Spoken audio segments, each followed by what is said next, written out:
It's exactly 2 months and 7 days to election 2016, and the stakes are very high. Today, on Politicos, we have gone to the constituency level, the constituency that has Citi FM and Adabraka as members of the constituency. So that's the Klottey Korle constituency. That is our focus today. We are going to have an interview with a member of parliament aspirant to see how the NPP is ready to wrestle that seat, if they are ready at all. You're welcome to Politicos. My name is Umaru Sanda Amadu.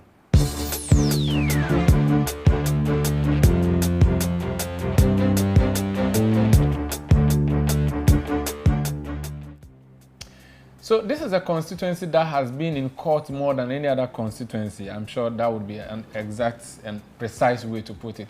The National Democratic Congress, the governing NDC, had a battle in court in this constituency.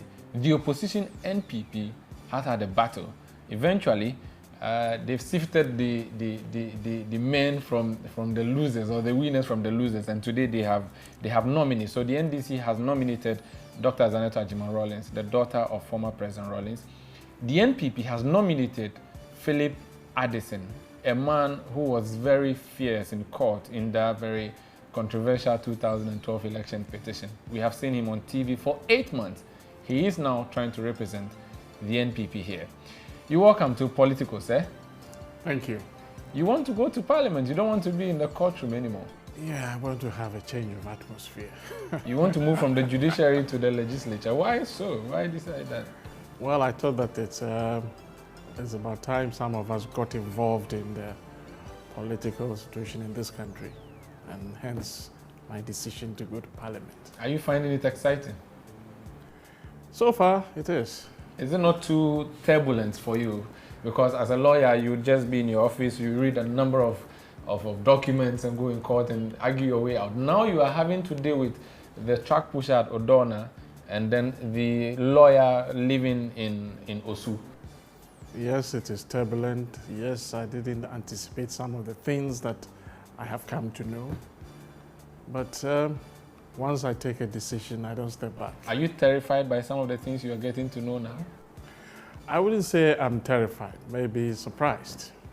Yes. Is surprise a word for, I would have stepped down if I knew this was how it's going to be? Maybe I should say that if I knew some of the things that I know now, I may have hesitated in jumping in. Just curiously, what would be some of the things that you know now? Do you want to share with me? No, I can't disclose those. Very well. So let's talk about the constituency now. A key thing in most elections in this country at the constituency level is the personality who is on the ticket, in as much as we vote mostly on party lines. But in swing seats, like in the Greater Accra region, and you know that this constituency in 1992 had the Egle party representing. Subsequently, we had the NDC snatching it in the name of David Lamte. Then in 2000, you had your first member of parliament, Ni Daku. He came through, spent 8 years, and then he was booted out. And then the NDC's Nia Mashite, who is the incumbent, took over. Now you are hoping to take over the seat. So it's a sort of a swing seat. So you could say the candidate plays a lot of. What's your strength? Well, my strength basically is that I'm going to be a strong advocate for the people of this constituency. That's basically what we'll be doing as parliamentarians, advocating for our community to get projects into the community. So I think that's where my strength lies. There are arguments that I've heard around that you don't hail from this constituency, so that would make it even more difficult for the NPP to capture the seat. How do you respond to these allegations? Well, I'll be very surprised if anybody is still saying that, because I think it has been proved beyond reasonable doubt that I hail from this constituency. Since last year, I have been hosting homowar parties in my family house in Osu. I did it last year. This year it was even bigger. Now, how can you host a traditional festival in a family house that you don't come from? So I thought that even that alone should put the matter to rest. And you think that shouldn't even be a big deal now? But there are others who argue that you don't have a residence currently in the constituency. You don't reside here, do you? As a matter of fact, I do. You reside here? Even though I don't all the time, but I do, because right where we are here, I stay here sometimes. In your office, in this asylum down? I have a basement here, this asylum sometimes. Down. Okay. During the petition, the 8 months we were in court, I stayed the entire period here. So you think it's a non-issue? It's a complete non-issue. I've spent all my life in this constituency. My working life, my adult life has been in this constituency, so it's a non-issue. I believe the NPP delegates felt it was a non-issue, and that's how come they voted for you. But you only had to win after 2 times primaries. You didn't win the first time. And the person who won the first time has left the party. He's going to contest as an independent candidate. That must be a source of worry for you, because I have seen during your campaign launch, you were saying that MPP cannot capture this seat if you do not have everybody on board. I can quote you, you say, I am ready to work with everyone in the constituency since we cannot win the seat with a divided front. Do you think the MPP has a divided front? First of all, let me correct you. We have not had 2 primaries. That first one was a complete non-starter, and that is why we went to court. It should not be considered as a primaries, because in actual fact, we boycotted it. I see the press keep on saying that I got 22 votes. We boycotted it. And I think the subsequent election proved my point, that we did not take part in the first election because it was a non-starter. Yes. But you reckon that the MPP is divided in this constituency, flowing from well, you have described it as the first primaries, but the media described it as the second primaries. We cannot win with a divided front. That didn't mean that the MPP had a divided front. And I think it's a truism that goes for all parties. But if you have a divided front, you cannot win anything. Could it be that you are worried Valentino Ninoi, the man who was your former constituency chairman, the man who contested you, is no more within your fold? Well, I think that any political party should not feel happy if anybody leaves, because politics is a game of numbers. So to that extent, we are not too happy that he has to leave. But life goes on. But he's described as a street boy, someone who the party needs to go canvass votes from the grassroots. You're losing such a person. I've never understood this term street boy. I mean, we have had parliamentarians in this constituency. Would you describe them as street boys? I mean, I don't know what you mean by street boy. I'm saying we have had parliamentarians in this constituency. Would you describe them as street boys? So why is it now suddenly we need somebody described as a street boy to be a parliamentarian? This was your former constituency chairman. Yes, I'm talking about the street boy. He must be very weighty. I'm not too sure about that. I'm not too sure about that. The fact that somebody was a former chairman, goodness knows the kind of chairman that we have in other areas. That does not guarantee that that person has weight. This is Politicos on Citi TV. My name is Umaru Sanda Amadu. I'm privileged today to be hosting the NPP parliamentary nominee for Klottey, Korle in the Greater Accra region. And a lawyer, Philip Addison, is my guest on Politicos today. So I just referred to you as a nominee. It's because you are not a candidate. Have you gone to register? The Electoral Commission is accepting nominations. I have registered. I registered yesterday. So you are a candidate now. I am. Congratulations. Thank you. And now that leads us to the next question, where the road to Parliament is being challenged by Dr. Zaneto Ajiman-Rawlings, a lady who burst onto the scenes just a few months to the NDC primaries and booted out the incumbent member of Parliament. That must be a strong force. Are you ready for her? We are ready for anybody. How ready are you?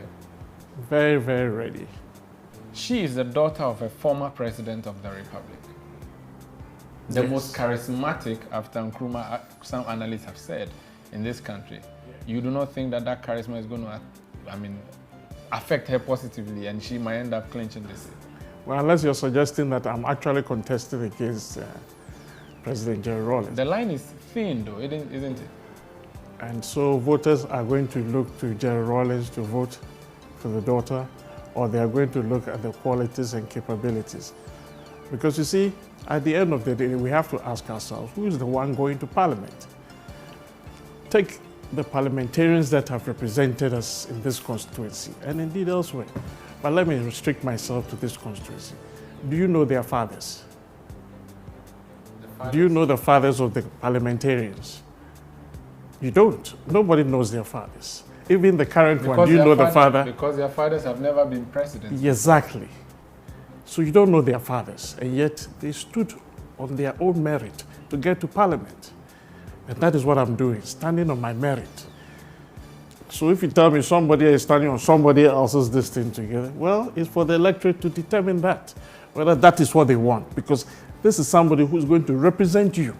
You should satisfy yourself that that person is capable of representing you. But this is someone who has even won an election, if you wanted to extend the debate, by saying that she won against the incumbent member of parliament. That's no mean feat.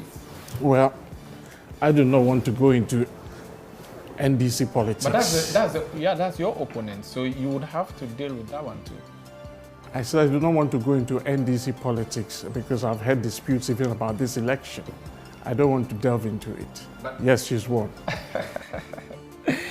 Philip Addison is the NPP parliamentary candidate for Klottey, Korle in the Greater Accra region. He's my guest on Politicos here on Citi TV. Let's talk about what you're going to bring to residents of Osu, Adabraka, Odona if you become a member of parliament. What are you promising them? Well, as I said, I'm not the one going to promise that I will do this or that in terms of development and so on. What I'm promising is I'm going to advocate for the things that they want, right? And that is what I'm promising. What do they want? For instance, we have this serious flooding issue in the Odona area, right up to Asylum down so on. So we're going to advocate for the government to take a serious look at it and solve that problem once and for all.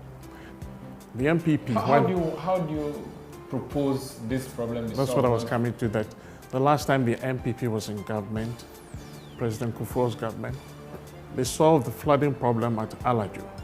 If you recall, there was no flooding in Odona and all those areas. The problem was at Alaju. Today, nobody talks about Alaju because it was solved by the MPP and it was coming downstream until they left government. And this NDC government completely abandoned everything. And that is why we continue to have floods. So I suppose when the MPP comes, it will continue from where it left off and complete the project. Is flooding the only thing you're going to deal with when you become a member of parliament? Well, there's so many issues confronting us. I mean, we have the issue of environmental. If we come to Osu, we have big gutters there that are choked. It's causing so much health hazards. We need to take a look at that and provide permanent solutions. You see, every now and again, people go and desilt gutters, but that is not a permanent solution because the rains come and then the places are choked again. So we need to take a hard look at some of these things and provide permanent solutions to them. There's the issue of unemployment, which is a very serious one too. You have so many of the youth that are not working. We have to take a look at that because it's a real serious issue there, especially in Osu. What thing are you going to tell the people of Klottey, Korle so that they vote for you? Because since 2008, they have been for the umbrella. Yes, well, the MPP has already indicated, our flag bearer already giving certain highlights of the policies that they'll be bringing. One of it is the one factory, one district, which we believe will bring with it a lot of jobs for the youth. And particularly this policy of $1 million for every constituency, which we think is a very laudable idea. What would you propose, your 1 million, if you become a member of parliament? Yes. The 1 million. I have been telling the constituents everywhere I go, it is not what I am going to propose, it is what they decide. So it's for the people to decide what they want to do, what project they want done. And it's a very good idea because at least every year we are short of money that can be used to do something that is beneficial to the community. And the one district, one factory. So Klottey, Korle is in the Accra Metropolitan Assembly. What factory could you possibly have that would benefit the people of Adabraka and Asylum Down? Well, I think that any factory that is brought here will benefit them in terms of jobs. I mean, sitting here, I cannot tell you that this factory or this factory, but I'm saying whatever factory is brought will inure to their benefit in terms of jobs. But you know what raw materials we have in this metropolitan area, then that can determine which factory you want to the raw materials need not come from this constituency. I don't think that the promise is that the raw materials necessarily should come from the particular constituency. Yes. But the nearness of the raw materials to the factory helps you a lot. Well, you see, there can be other comparative advantages. So it's not only a question of raw materials being near. It's not every factory anywhere that is sited near the raw materials. So currently you don't have a view on what factory you think will be best for this area? I have not given it any serious thought.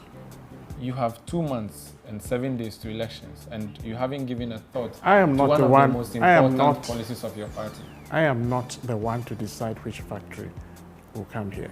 You said you would be doing the lobbying, and so you would end up lobbying the president if it becomes Nana Akufo-Addo and say that, look, my constituency needs ABC based on what we have. If you do not do the lobbying... As a matter of fact, the factory is a commitment of the MPP government. You don't need to lobby because they said that it's a commitment. Yes. When I talked about the lobby, I'm talking about solving the flooding problems and so on.